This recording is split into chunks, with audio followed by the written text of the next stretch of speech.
Hello friends, welcome to my channel. এখন আমি আলোচনা করব কোরিয়ান টেক্সট বুক অধ্যায় ১৯ শব্দকোষ ২ নিয়ে। এই শব্দকোষের সবগুলা শব্দ নিয়ে আলোচনা না করে কয়েকটি শব্দ নিয়ে আলোচনা করব, আর বাকি শব্দগুলা আমরা এভাবেই পেরে যাব, কারণ বাকি শব্দগুলা আমরা বাংলায় যে উচ্চারণটা করব, এই বাংলা উচ্চারণের সাথে কোরিয়ান উচ্চারণ হুবহুব মিল আছে। এজন্য বাকি শব্দগুলি নিয়ে আমরা আলোচনা করব না। যে যে শব্দগুলা আমরা এখানে আলোচনা করলে পুরো গল্পটি পারবো, সেই শব্দগুলো এখানে আলোচনা করব। শুরুতে আলোচনা করব এই শব্দটি নিয়ে। শব্দটি হচ্ছে সার্চ ইঞ্জিন। এখানে সার্চ শব্দের অর্থ হচ্ছে খমসেক। এই শব্দটি কীভাবে মুখস্থ করব?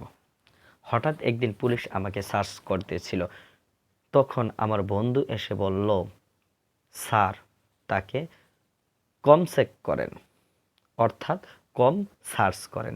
এখানে সার্চ মানে হচ্ছে কম চেক। এই কম চেকের কয়ের জায়গায় যদি আমরা খ উচ্চারণ করি, তখন শব্দটি হবে খমসেক। খমসেক শব্দের অর্থ হচ্ছে সার্চ।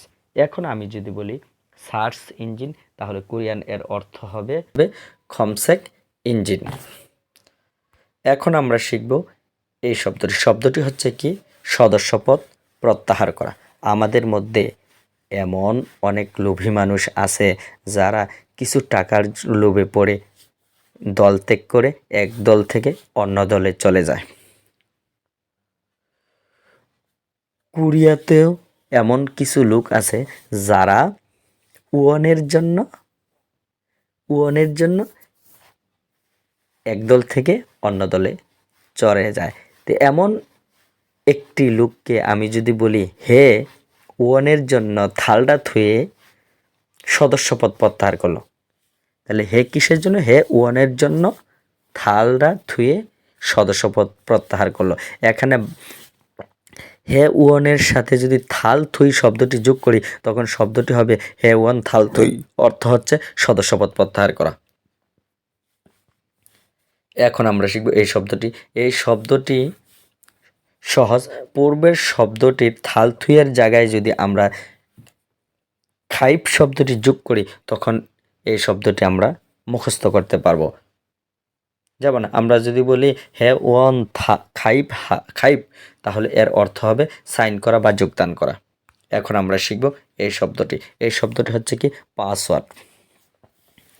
তো পাসওয়ার্ড বেমিল হলে চলবে না, অর্থাৎ আপনার পাসওয়ার্ড যদি বেমিল হয়, আপনি যে কোনো সাইডে ঢুকতে পারবেন না। তাহলে পাসওয়ার্ড অবশ্যই বেমিল হতে পারবে না। তাহলে আমরা বলতে পারিনি পাসওয়ার্ড মানে বেমিল। এখানে বেমিলকে যদি একটু পরিবর্তন করে বিমিল বলি, আর পাসওয়ার্ড যেহেতু একটি নাম্বার, তো নাম্বার এর কোরিয়ান শব্দটি যোগ করে দেই বনহু, তখন শব্দটি হবে বিমিল বনহু, অর্থ পাসওয়ার্ড। এখন আমরা শিখব এই শব্দটি। শব্দটি হচ্ছে ইন্টারনেট সার্চ। এর কোরিয়ান অর্থ হচ্ছে ইন্থনেট খমসেক। এখন আমরা শিখব এই শব্দটি। শব্দটি হচ্ছে কি? Video setting. এর কোরিয়ান অর্থ হচ্ছে হোয়াসাং সেটিং। এই শব্দটি আমরা কীভাবে মুখস্থ করব? মুখস্থ করা খুবই সোজা। আসুন ভেঙে দিচ্ছি। আমি যদি বলি হুইয়া শালায় সেটিং করে, হুইয়া শালায় ভিডিও সেটিং করে। এখন হুইয়াকে যদি একটু পরিবর্তন করে হওয়া বলি, আর শালাকে যদি সাং বলি, সাথে সেটিং শব্দটি যোগ করি, তখন শব্দটি হবে কি?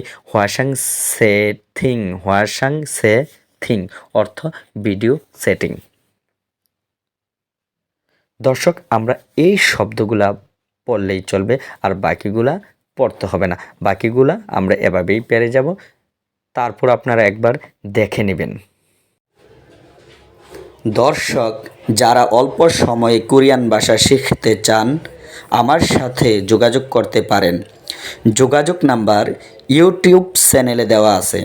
মোটামুটি মেধাবী ছাত্র যদি হয় আর পড়ায় যদি মনোযোগ থাকে, তাহলে প্রথম দেখায় মাত্র ৩ ঘন্টায় বেসিক সহ রিডিং পড়া সম্পূর্ণ করতে পারবো ইনশাল্লাহ। সবাইকে ধন্যবাদ। আসসালামু আলাইকুম ওয়া রাহমাতুল্লাহ।